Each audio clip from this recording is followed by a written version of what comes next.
Today I'm calling you out on staying up in your head and not taking the necessary steps in order for you to change your reality, in order for you to change your life. Welcome back. My name is Carisha, and today we're going to talk about how to become your higher self. I think it's safe for me to say that you're over-consuming information. You're over-consuming self-help books, watching videos, the podcasts, all this information that you are consuming about healing yourself, helping yourself, doing the shadow work, connecting to yourself, doing the spiritual work, and the self-development.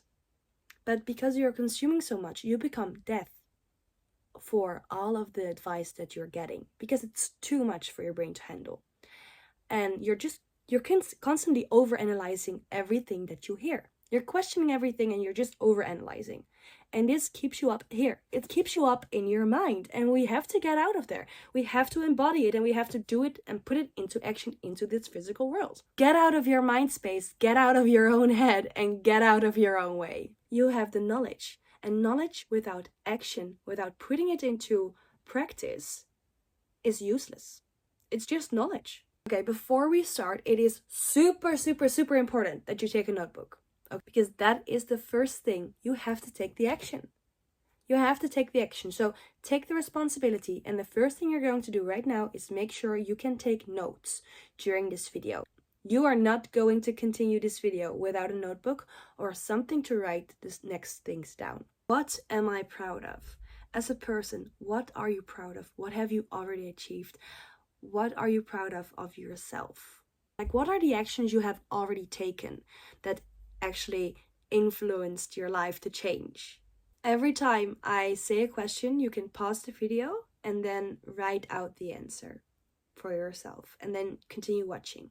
What are the things that I don't like about my life? Write down everything that you don't like about your life right now. I know that in the spiritual world, we don't like to focus on the negative aspects, because then we might create more of them. But in a lot of scenarios, it is important to also focus on the negative, because if we don't see the negative, how can we change? How do we know what to change? How do we know what to transform in our lives? So what do you not like in your life? What are the things that you're not proud of? What are the things that you are not happy with? What would you like to change in your life? And ask this in a way, if you look through the eyes of your higher self, you can even say the little prayer, like the little affirmation, like, how would my best life look like? What does not fit in there? Is it a job you have? Is it the car you drive? Well, maybe not. Is it the kind of food you eat? Is it the way you take care of yourself? Like, what are the things in your life right now that you don't like? Next question, what do you not like about yourself? Are there certain habits that you have that you're not happy with? Do you want to be more disciplined into something? Like what? Or is there like a physical appearance thing that you don't like? Do you find yourself overweight or underweight? For me, as an example, I don't like that I bite my nails. I don't like it. I am working on it, and I'm trying to look up for things that I can do to make sure I stop biting my nails. So what are the things that you do not like about yourself? Write them down. I can't say this word. Oh, it's so hard for me. What aspects of your life do you hide from other people? And why do you do this? When do I feel most insecure? And what triggers these feelings of insecurity? How do I react or respond to criticism? And what does it reveal about me? The way you respond to questions, the way you respond to a lot of things outside of yourself says so much about what is going on within yourself. So this is a very good self-reflection question.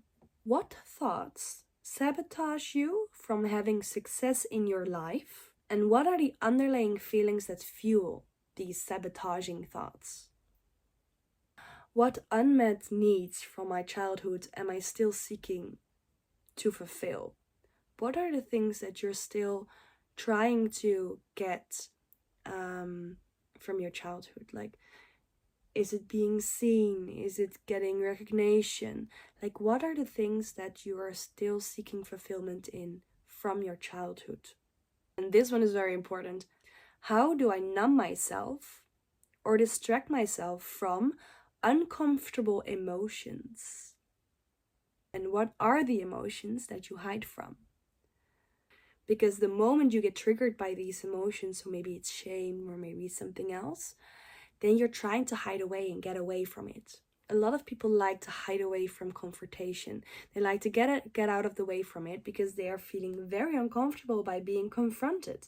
Because this might bring a feeling of guilt within them. Because they might think, oh, I did something wrong. And it has been normalized in the society to shame people for doing something wrong. Small things, doing something wrong doesn't particularly mean it's something super bad. Like, of course, people make a lot of, like, there are people making mistakes and they have to be punished for them. Like, they have to go into prison. But if you admit to something that you did wrong, you can also learn from it.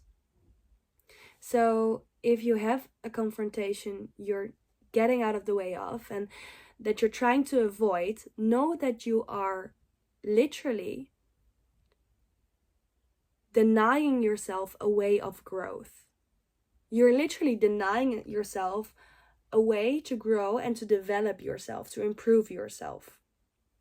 But I understand that we try to avoid confrontation because maybe we start self-shaming and doubting ourselves, and insecurities will rise up and our self-esteem will go down. But in reality, this is just conditioning. We are conditioned to feel very bad about ourselves, to feel shame, and then because we feel shame, it's a bad emotion, and we're trying to avoid these emotions, usually, because we don't like to feel that way about ourselves. So try to be open and change this mindset. And if something like a confrontation comes your way, see this as an opportunity for you to change, for you to grow as a person and to develop. And it can be hard for our egos to admit that we did something wrong. But we have to get over that, okay?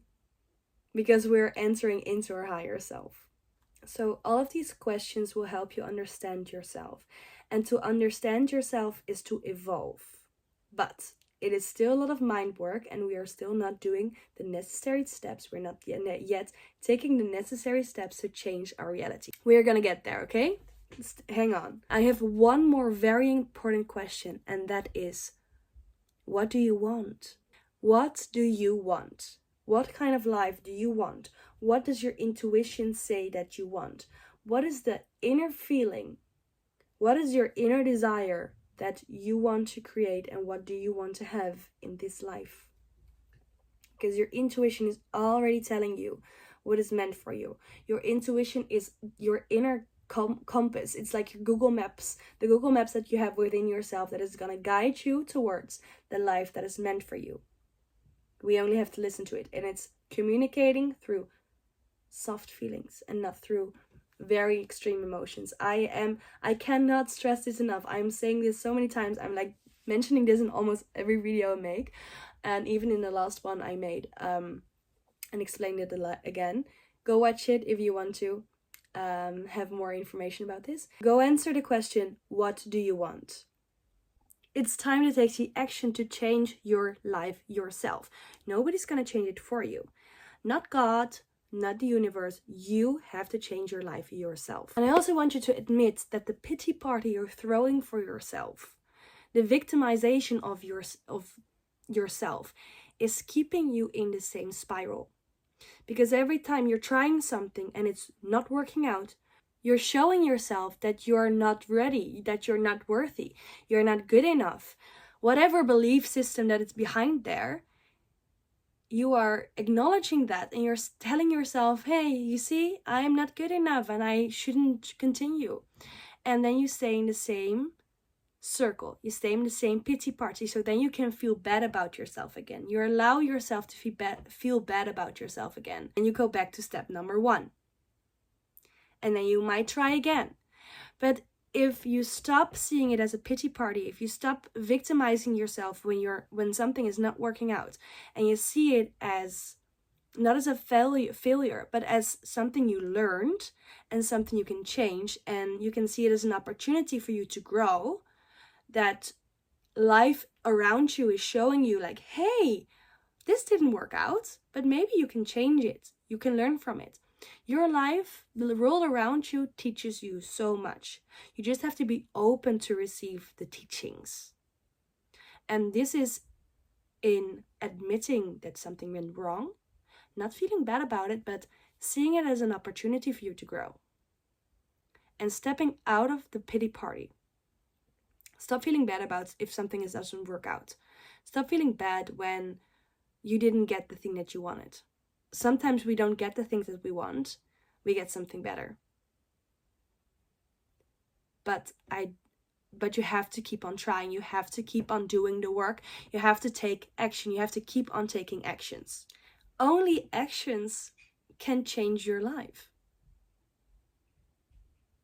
Only actions can change your life. Okay, you probably have made a massive plan. You probably have made a very extreme and beautiful dream.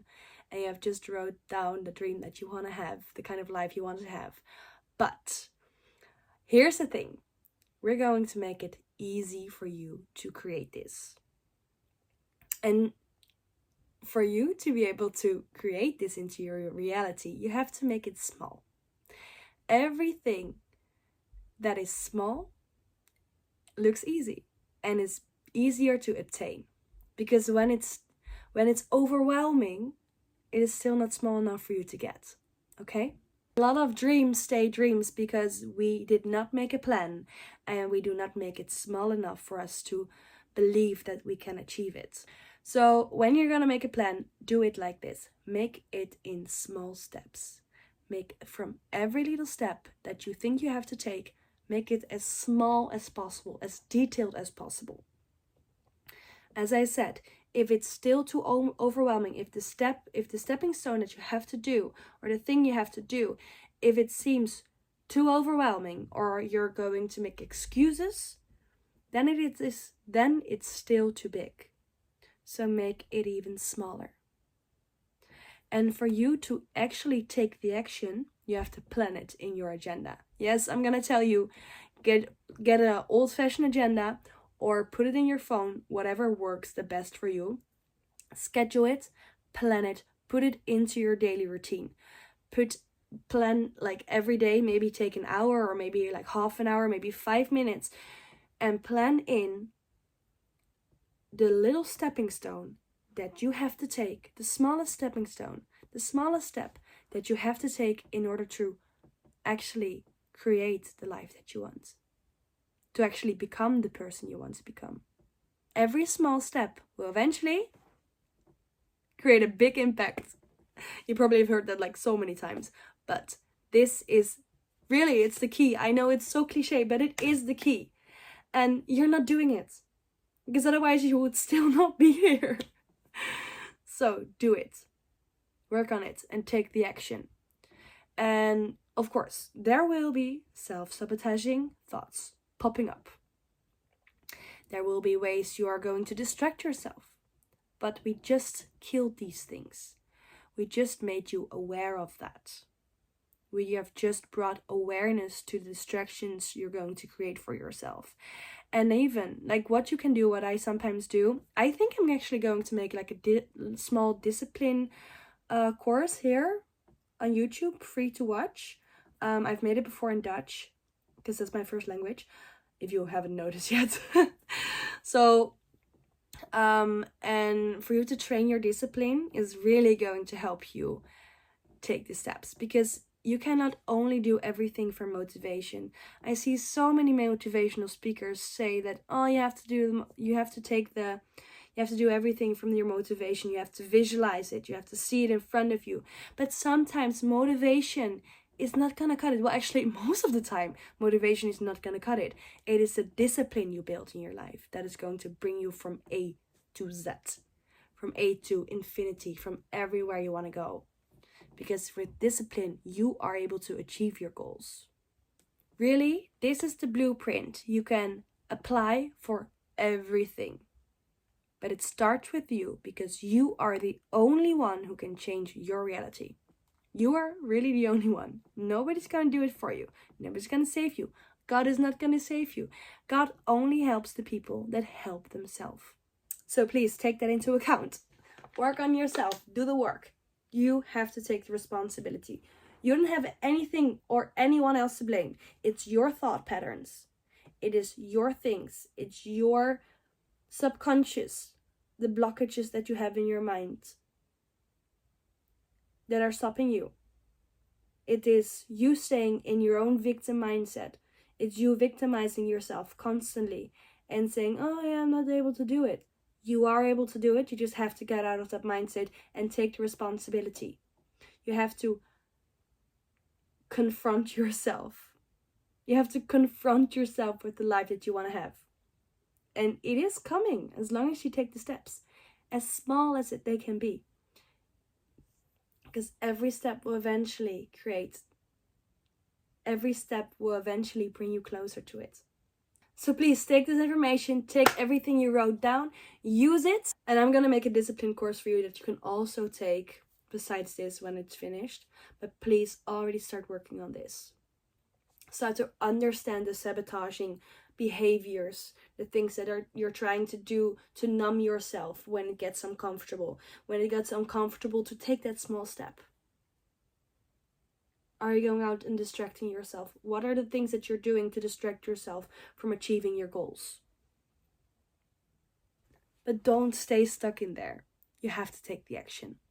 Thank yourself for watching this, because I know and I can guarantee that this is going to help you as long as you implement this, okay? As long as you implement these tips I gave you. Because staying up in your head, doing this spiritual work is all fine. But it's not putting it into this physical reality yet. The manifesting happens when you take the action. Good. I will see you in my next video. Bye bye.